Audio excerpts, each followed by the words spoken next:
Bom, vamos para o que viemos. Espero que vocês estejam passando bem de ontem para hoje. Preparadas aí para a terceira aula, para crescermos. Eu preparei o mapa da aula, está aí, vamos passar já para vocês, porque eu gosto que vocês acompanhem essa evolução, de onde a gente partiu, por onde a gente passou e onde a gente está. Então, na primeira aula, foi a aula Perceba, nós vimos que a filha de Deus percebe, discerne e escolhe. Nós vimos na segunda aula que a filha de Deus é sem pendência, é sem problemas recorrentes e ela não cede às intermitências. Amém? E para a aula de hoje, a gente vai continuar naquela mesma perspectiva. Lembra quando eu trouxe para vocês sempre aquele contraponto? O comportamento do morto com o comportamento do vivo. Vocês lembram lá o versículo que eu trouxe para vocês em Amós, que é o pano de fundo desse curso? Que em Amós 5,4 diz assim: assim diz o Senhor à nação de Israel, busquem-me e terão vida. Amém?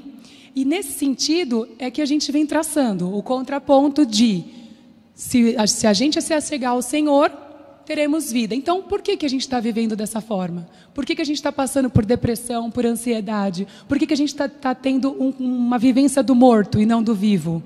Né? Isso não condiz com a promessa que Deus tem para nós, amém?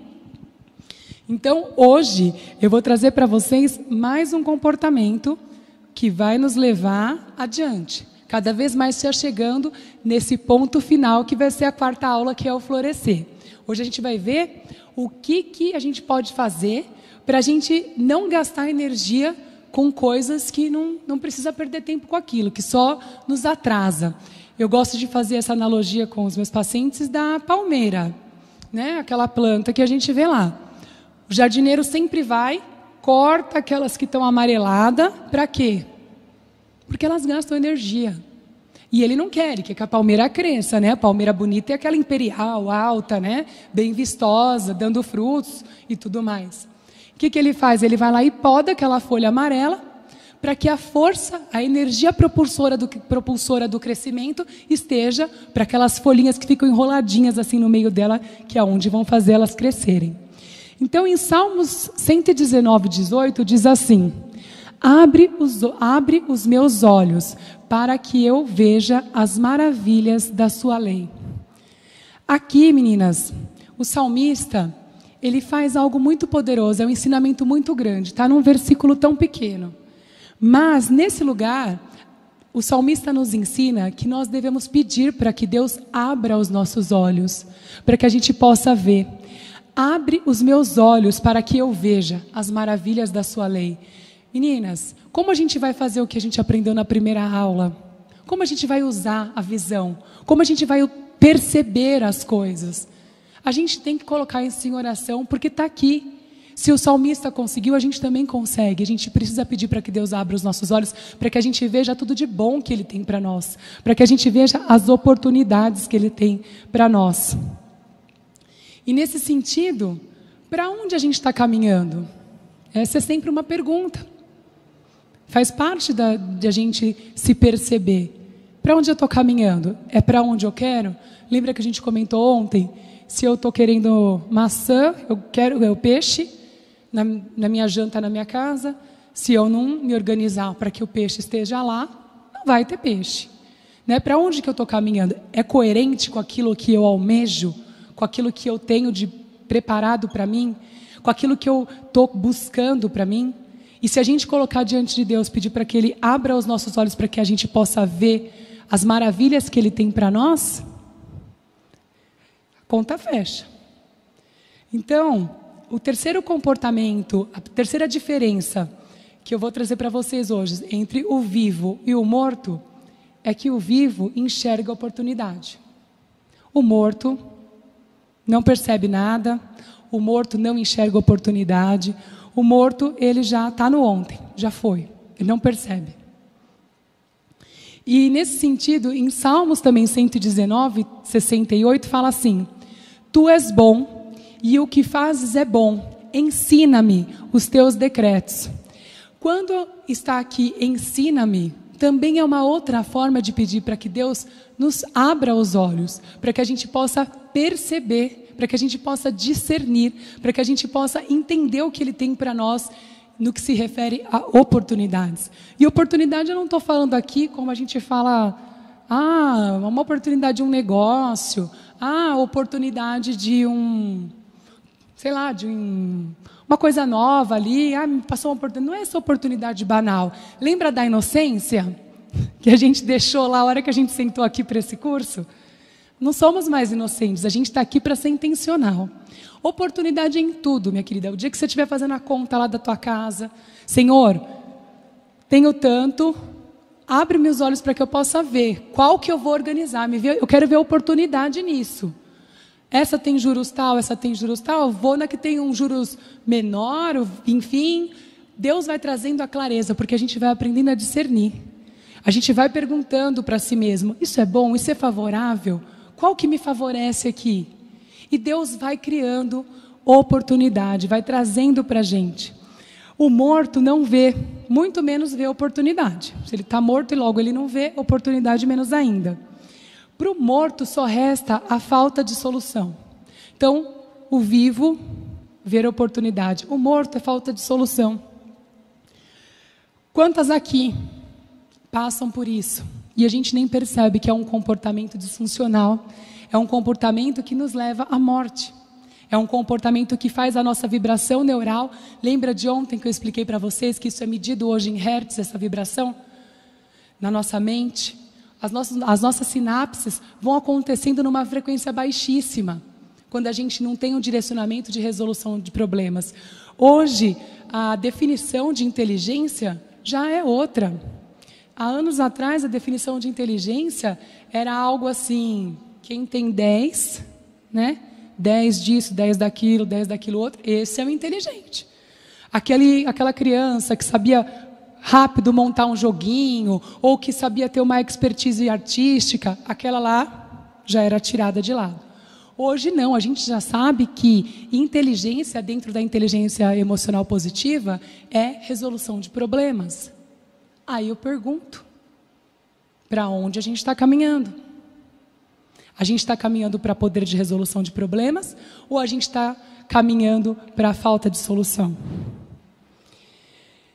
Então, nesse sentido, a gente continua observando, lembra das nossas percepções, os 5 sentidos que eu falei para vocês, que a cada aula eu ia trazer para vocês o que esses comportamentos vão causando em nós, nas nossas percepções, por a gente caminhar para esse comportamento de morte. Os sons passam a ser de críticas e reclamações. A gente só ouve crítica, só ouve reclamação quando a gente não tem esse poder de resolução de problemas, quando a gente não é uma pessoa de oportunidade, de enxergar oportunidade. A gente só acaba recebendo sons desse tipo. Os cheiros vão ficando tudo parecido. Sabe aquela sensação de tipo, tanto faz? Não tem diferença, você não percebe um odor, uma fragrância cheirosa, que nem a gente tem esse lírio, que não sei se está chegando o cheiro aí, mas aqui está uma delícia. A gente nem percebe, o lírio está ali, ó. Eu nem estou percebendo que esse lírio está ali. Os sabores passam a ser amargos e de baixa percepção. Aí, nesse ponto, é onde no consultório eu trabalho muito transtorno de compulsão. Na parte de alimentação, compulsão alimentar. Por quê? A filha de Deus, ela não está mais percebendo o paladar. Para ela está aquela coisa insonsa, está aquele paladar amargo. Na verdade, não é o insonso da próxima aula. Esse é amargo. E aí o que acontece? Ela fica colocando uma comida em cima da outra comida para tirar aquela sensação de que está ruim, que está amargo. Esse aqui preciso de uma coisinha mais doce. Eu preciso de um outro negócio. E uma coisinha para mastigar. Sabe aquela sensação de toda hora coisinha para mastigar? Isso é fruto de a gente não conseguir ver oportunidade. De a gente caminhar para um lugar de não resolver problema, de não solucionar problema. Então, também o tato vai ficando aquela situação de inquietude. Sabe aquela coisa que todo lugar você gera tédio? Você está ali, já cansei, vamos para lá. Ai, tô aqui, já cansei, vamos para lá. Sabe essa sensação de tédio, de que você não aguenta ficar? Ou se for para ficar parado no lugar, tem que estar ali, no celular, surfando, não consegue dar conta, contemplar o ócio, parar, perceber onde você está, o que está acontecendo, usar os sentidos ali para dar conta de tudo que você está vivendo também. E o nosso olhar, ele vai ficando cada vez mais atraído para aquilo que é ruim. Então, a gente, de tudo que está aqui, eu vou olhar para quem não veio e não para quem está aqui. Eu vou olhar para a portinha ali que está aberta e não para todas as portinhas que estão fechadas. A gente começa a fazer um olhar muito pontual na parte ruim e não na parte boa. E com isso a gente vai ficando muito crítica e impiedosa. Conosco também, inclusive. Aquela coisa de a gente, não, eu não posso, eu tenho que fazer. Meu, já fiz zilhões de coisas, tudo bem. Não fazer essa determinada, remanejar para amanhã, tudo bem. Mas não, a gente vem de uma maneira impiedosa e isso vai nos tomando conta.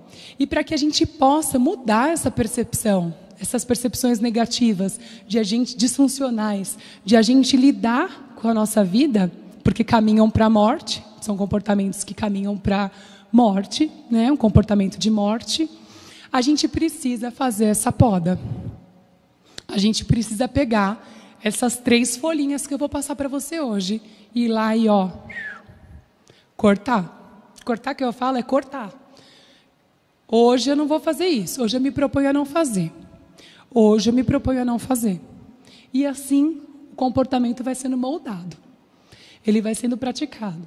O dia que eu aprendi esse direcionamento de um professor, que eu estava fazendo a especialização sobre essa parte da inteligência emocional positiva, ele sugeriu que a gente usasse uns elastiquinhos. Então eu usei por um tempo um monte de elastiquinho, por 21 dias, para que a gente pudesse se esmeirar em não manter essas 4 folhinhas que eu vou passar para vocês. É super difícil, meu braço ficou cheio, tive que tirar um pouco porque estava até apertando. E foi um exercício para mim maravilhoso. E depois eu vou passar para vocês aqui também para que vocês façam. Vou ensinar direitinho, mais para frente. As 3 folhinhas são: não criticar, não reclamar e não lamuriar. Gente, se a inteligência emocional positiva nos ensina que isso não é um comportamento funcional, não é um comportamento que nos leva adiante, que nos faz ter uma vibração em hertz, de 700 hertz, uma vibração que nos leva para a vida, para a pulsão de vida. Não sei quanto tempo vocês têm assim de comunhão com Deus, mas as crentinhas, as filhas de Deus que estão aqui, que estão há mais tempo, já sabem que isso daqui o Pai fala há anos, fala desde sempre, desde que a gente conseguiu entender Deus. Reclamação, crítica e lamúria não provém. Eu separei a definição para que eu vou ler para vocês, para que a gente tenha discernimento, para que a gente ouça e fale, bom, não sou mais inocente acerca disso, e eu vou fazer o que é bom, e eu vou fazer o que é favorável. Sobre criticar, né? A crítica é o mesmo que, isso aqui é dicionário, tá? É o mesmo que censurar, falar mal, apontar ou ressaltar as imperfeições de algo ou de alguém. A inteligência emocional positiva nos fala que a pessoa que critica, ela deixa de ver oportunidade nas coisas. Reclamação é o mesmo que queixar-se das circunstâncias e ou dos outros, sempre no sentido de ser algo voltado para o exterior e sentir-se penalizado. Opor-se a algo ou protestar oralmente ou por escrito, queixar-se de alguma desconformidade, reivindicar ou exigir algo que foi injustamente tomado. Algo situacional. Então a reclamação ela vem de uma situação, tá certo que acontece na carreira, né? De uma situação, 2 situações, a gente vai acumulando situação para reclamar. Mas ela é de algo que a gente foca e externa. E a lamúria É o mesmo que ficar se lamentando, se queixando ou demonstrando sofrimento voltado para o seu eu, a tal da vitimização. E tem conotação de uma queixa interminável, de um sofrimento sem fim. Então, a filha de Deus, ela sabe a comportamental, porque é isso que eu estou passando aqui, comportamentos sábios, ela não aceita viver essas práticas, não aceita. Ela tenta, todos os dias, eliminar, cortar essa folhinha do seu comportamento. Aqui eu abro um parênteses sobre a lamúria, porque eu acho que sim, a crítica a gente consegue se vigiar melhor. A reclamação, se a gente começa a usar os 5 sentidos, que eu acredito que daqui para frente, como vocês já não são mais inocentes, isso vai começar a funcionar. Em nome de Jesus. A lamúria, ela mascara. A lamúria, ela é aquela dosinha que a gente fica da gente e que não faz bem. Aqui eu tenho um testemunho pessoal. Vou abrir um parênteses. Meus filhos moram longe de mim. Eu tenho 3. 2 moraram por 4 anos fora do país e uma menina comigo. Agora o mais velho voltou, tal do meio e a menina estudando nos Estados Unidos. E quando eles foram, aconteceu muito rápido, é toda uma história que eu não vou tomar tempo aqui com isso, só vou falar da parte da lamentação. Me deu, a hora que era o último dia, o dia que de fato eu ia deixar ele lá. Ele ficou a primeira vez sozinho, sem o outro irmão. Eles ficam com a minha mãe, meu pai, minha mãe que está aqui. Minha sogra está lá, agora eles estão com a minha sogra. Ou seja, é bem cuidado, não está solto, eu estava em paz com isso. Mas a gente quer estar onde a nossa mão alcança do nosso filho. A gente não quer estar apartado e distante. E nesse momento, eu comecei a, por um instante, pensar. Falei, nossa, agora vai acontecer mesmo. Senhor, e agora? E eu dobrei o joelho no meu quarto. E eu falei, Senhor, eu não quero lamentar, porque isso é bênção. A porta quem abriu foi o Senhor. Mas o cenário, a vozinha que vinha, aquela vontade de eu me lamber, ela vinha. E eu ficava, ai, mas não é natural, ai. Eu falei, Senhor, vou fazer um voto contigo. Enquanto esses meninos estiverem fora do alcance da minha mão, eu não vou comer doce, eu não vou tomar vinho tinto. E eu vou entregar no teu altar, Senhor. Porque eu sei que o Senhor vai ser comigo. E eu não vou derramar uma lágrima. E eu não vou me lamentar. Eu não vou me lamber. Porque o que o Senhor está fazendo é bom. E eu creio que o Senhor vai me sustentar. E isso já está acontecendo há 4 anos. E eu nunca derramei uma lágrima. Minha mãe está aqui. E quem me conhece está junto e sabe. Não por isso. De saudade, sim. Mas não de ficar, ai, porque não estou cuidando, porque não sou eu, porque lá ali. Não.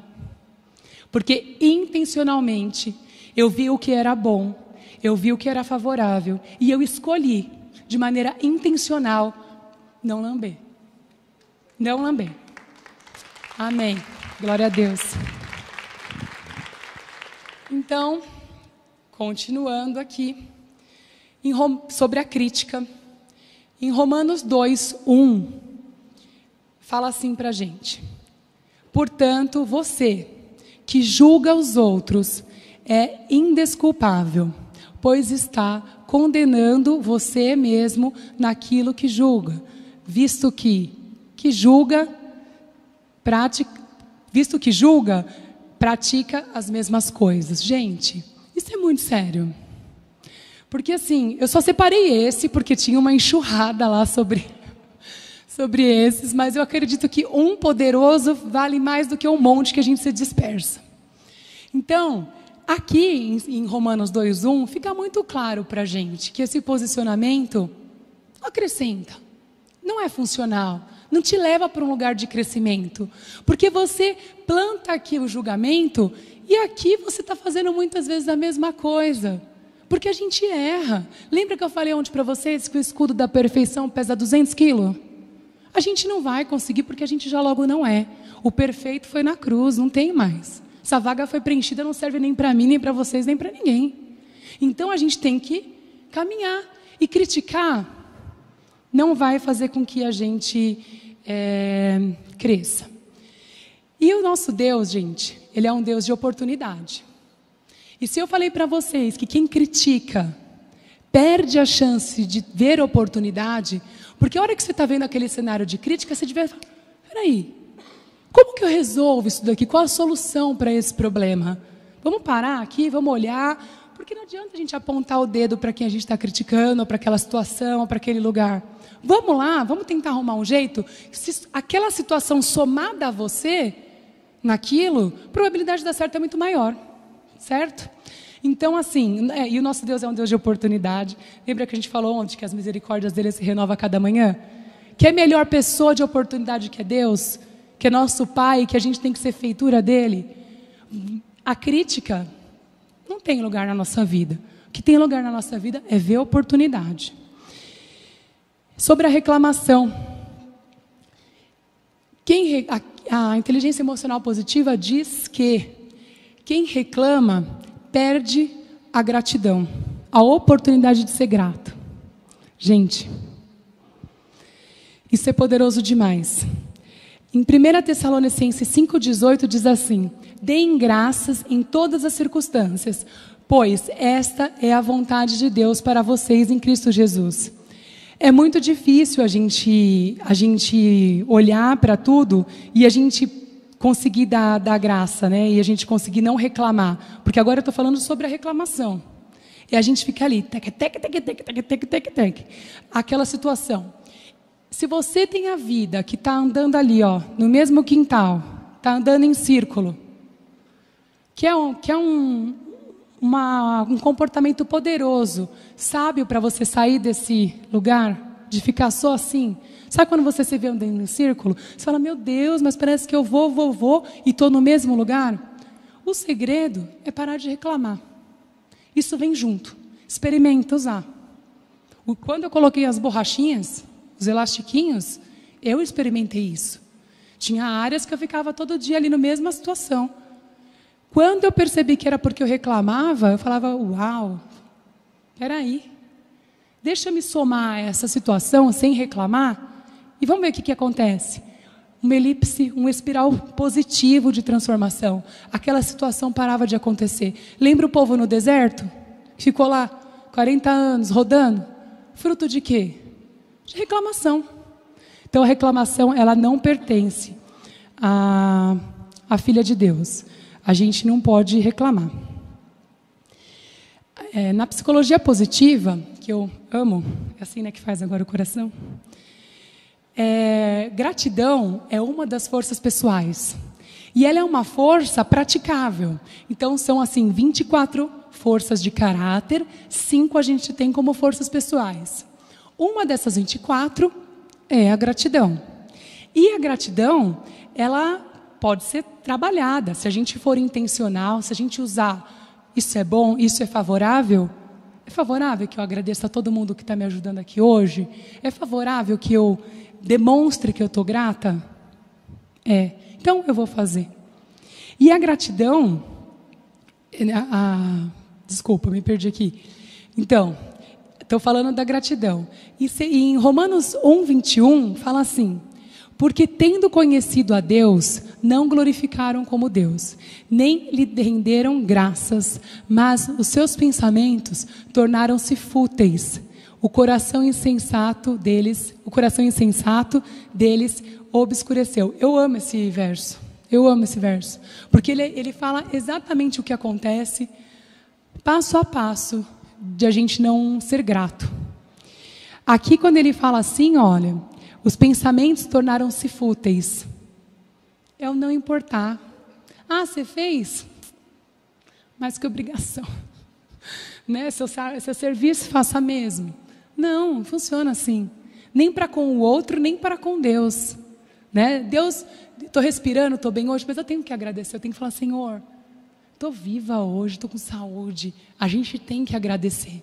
Isso faz parte. Se não, olha lá o que acontece. Olha o que aconteceu aqui em Romanos.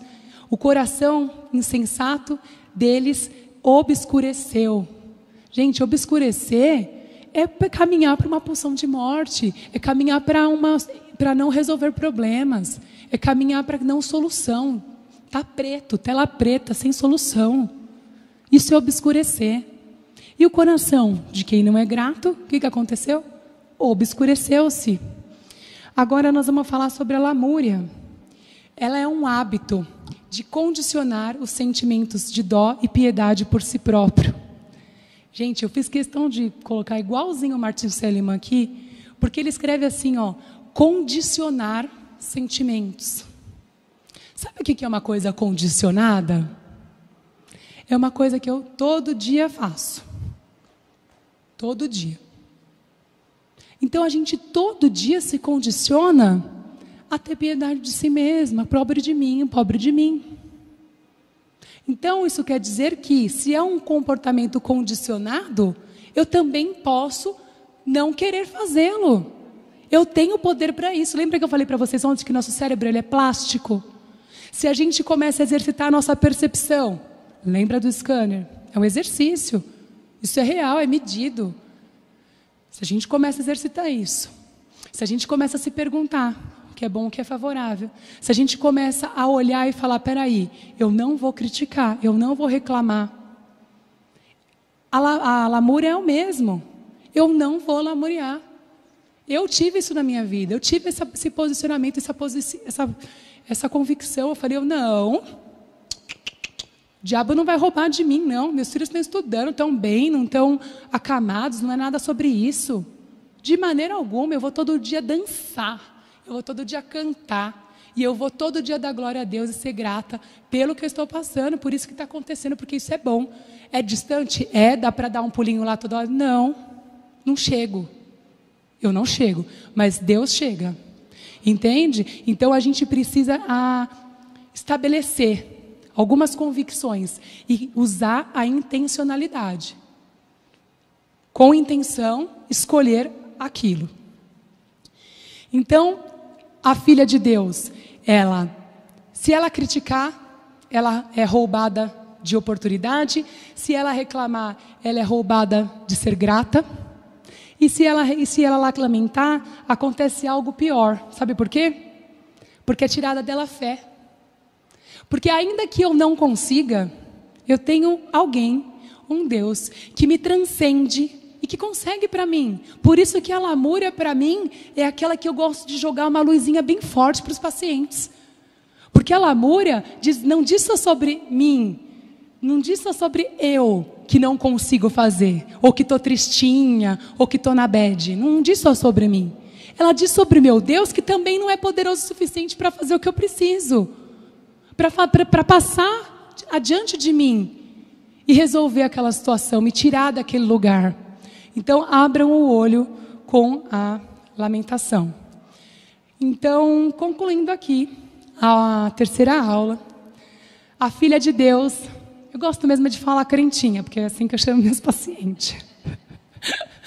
A filha de Deus, a crentinha, percebe com os 5 sentidos, discerne o que é bom, o que é favorável, escolhe estar no centro da vontade de Deus de forma intencional. Ela é sem pendência, ela é sem problemas recorrentes, ela não cede à intermitência, ela não critica, ela não reclama e ela não lamuria. Creiam que a gente pode todos os dias se posicionar a isso, para que nós não perdamos aquilo que Deus tem para a gente, que está lá em Amós 5,4, vida. E vida de qualquer jeito não, vida e vida em abundância. Amém? Agora a gente vai ouvir aquele louvor que eu expliquei para vocês, que Deus colocou no meu coração, e eu quero que vocês louvem, não inocentes. Isso já foi lá ontem, antes das 5. Quero que vocês louvem esse louvor, acreditando que todo deserto da vida de vocês vai ser transformado em vida para a honra e glória do Senhor. Amém?